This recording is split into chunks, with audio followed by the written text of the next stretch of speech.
श्रीमद्वाल्मीकि रामायण युद्धकांड अध्याय 61। विभीषण का श्रीराम को कुंभकर्ण का परिचय देना, श्रीराम की आज्ञा से वानरों का लंका के द्वारों पर डट जाना।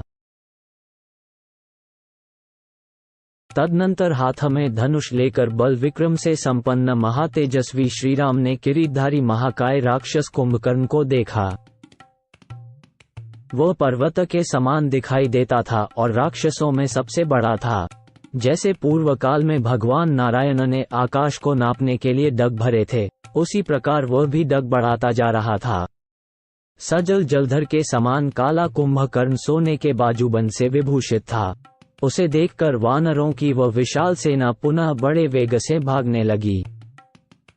अपनी सेना को भागते तथा राक्षस कुंभकर्ण को बढ़ते देख श्री रामचंद्र जी को बड़ा आश्चर्य हुआ और उन्होंने विभीषण से पूछा,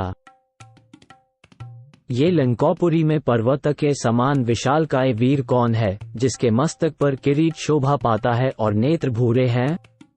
यह ऐसा दिखाई देता है मानो बिजली सहित मेघ हो। इस भूतल पर यह एकमात्र महान ध्वज सा दृष्टिगोचर होता है। इसे देखकर सारे वानर इधर उधर भाग चले हैं। विभीषण, बताओ, यह इतने बड़े डील डॉल का कौन है? कोई राक्षस है या असुर? मैंने ऐसे प्राणी को पहले कभी नहीं देखा। अनायासी बड़े बड़े कर्म करने वाले राजकुमार श्रीराम ने जब इस प्रकार पूछा, तब परम बुद्धिमान विभीषण ने उन ककुत्स्थ कुलभूषण रघुनाथ जी से इस प्रकार कहा, भगवन, जिसने युद्ध में वैवस्वत यम और देवराज इंद्र को भी पराजित किया था, वही यह विश्रवा का प्रतापी पुत्र कुंभकर्ण है। इसके बराबर लंबा दूसरा कोई राक्षस नहीं है। रघुनंदना, इसने देवता, दानव, यक्ष, नाग, राक्षस, गंधर्व, विद्याधर और किन्नरों को सहस्रों बार युद्ध में मार भगाया है। इसके नेत्र बड़े भयंकर हैं। यह महाबली कुंभकर्ण जब हाथ में शूल लेकर युद्ध में खड़ा हुआ, उस समय देवता भी इसे मारने में समर्थ न हो सके। ये काल रूप है, ऐसा समझकर वे सब के सब मोहित हो गए थे। कुंभकर्ण स्वभाव से ही तेजस्वी और महाबलवान है। अन्य राक्षसपतियों के पास जो बल है, वह वरदान से प्राप्त हुआ है। इस महाकाय राक्षस ने जन्म लेते ही बाल्यावस्था में भूख से पीड़ित हो कई सहस्र प्रजाजनों को खा डाला था। जब सहस्रों प्रजाजन इसका आहार बनने लगे, तब भय से पीड़ित हो वे सब के सब देवराज इंद्र की शरण में गए और उन सब ने उनके समक्ष अपना कष्ट निवेदन किया। इससे वज्रधारी देवराज इंद्र को बड़ा क्रोध हुआ और उन्होंने अपने तीखे वज्र से कुंभकर्ण को घायल कर दिया। इंद्र के वज्र की चोट खाकर यह महाकाय राक्षस क्षुब्ध हो उठा और रोषपूर्वक जोर जोर से सिंहनाद करने लगा। राक्षस कुंभकर्ण के बारंबार गर्जना करने पर उसका भयंकर सिंहनाद सुनकर प्रजावर्ग के लोग भयभीत हो और भी डर गए। तदनंतर कुपित हुए महाबली कुंभकर्ण ने इंद्र के ऐरावत के मुंह से एक दांत उखाड़ लिया और उसी से देवेंद्र की छाती पर प्रहार किया। कुंभकर्ण के प्रहार से इंद्र व्याकुल हो गए और उनके हृदय में जलन होने लगी। ये देखकर सब देवता, ब्रह्मर्षि और दानव सहसा विषाद में डूब गए। तत्पश्चात इंद्र उन प्रजाजनों के साथ ब्रह्मा जी के धाम में गए। वहां जाकर उन सब ने प्रजापति के समक्ष कुंभकर्ण की दुष्टता का विस्तार पूर्वक वर्णन किया। इसके द्वारा प्रजा के भक्षण, देवताओं के दर्शन, तिरस्कार, ऋषियों के आश्रमों के विध्वंस तथा पराई स्त्रियों के बारंबार हरण होने की भी बात बताए।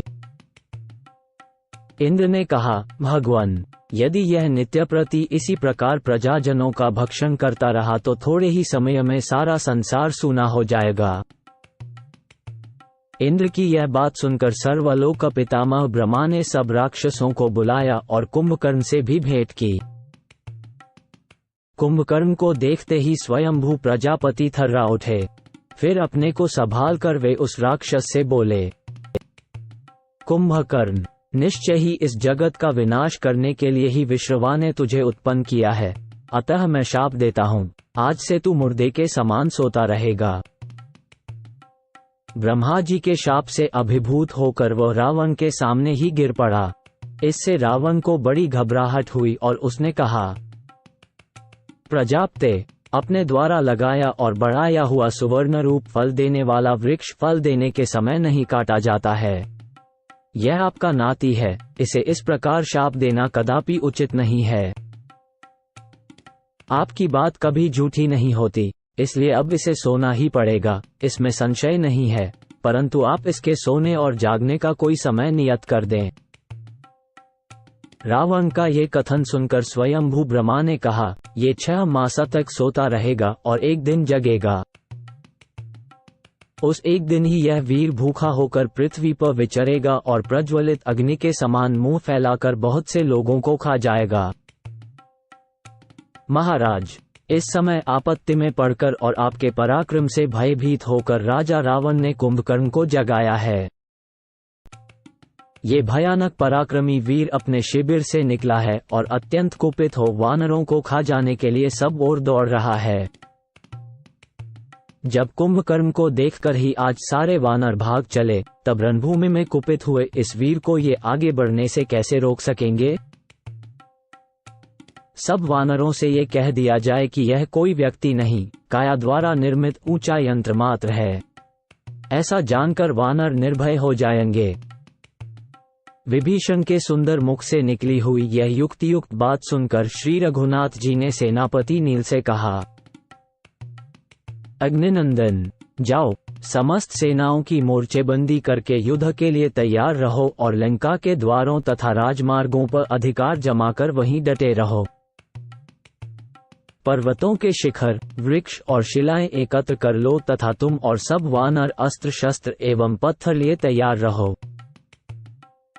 श्री रघुनाथ जी की यह आज्ञा पाकर वानर सेनापति कपिश्रेष्ठ नील ने वानर सैनिकों को यथोचित कार्य के लिए आदेश दिया। तदनंतर गवाक्ष, शरभ, हनुमान और अंगद आदि पर्वताकार वानर पर्वत शिखर लिए लंका के द्वार पर डट गए। विजयोल्लास से सुशोभित होने वाले वीर वानर श्री रामचंद्र जी की पूर्वोक्त आज्ञा सुनकर वृक्षों द्वारा शत्रुसेना को पीड़ित करने लगे।